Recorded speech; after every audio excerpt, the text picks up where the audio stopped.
How to replace a 2022 Ford Bronco 4-button smart remote key fob battery. Now here's Sergeant Locksmith to show you how. All right, we're going to change the battery out on our 4-button Ford remote here. This one is the remote start. Yours might have the hatch or the tailgate. You might have noticed that you can't open the doors, or the vehicle doesn't want to start like it's supposed to unless you get the remote closer. Let's do the cheap and easy repair first. Simple. Let's go ahead and remove emergency key blade. I prefer using a flat tip screwdriver for this task. You notice where the blade came out. You got this indentation. Put your flat tip in, twist it, and you notice how it popped up. Take your flat tip and just slide it in on the side.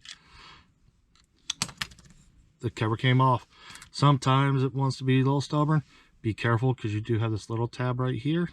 Give you a little better view of it. You notice the battery already popped out. 2450 is your battery. With that, these are new remotes, so we're just going to put this battery back in. You notice how it has come down this side first. Then you'll push down on the battery. It didn't want to latch in with these little tabs. Don't worry. As long as the battery sits in like this, you'll be fine. This holder is designed to set it in there. That little tab goes in, push down. You just changed your battery out. Hey, thanks again for watching. Let's be safe out there, and have a good day.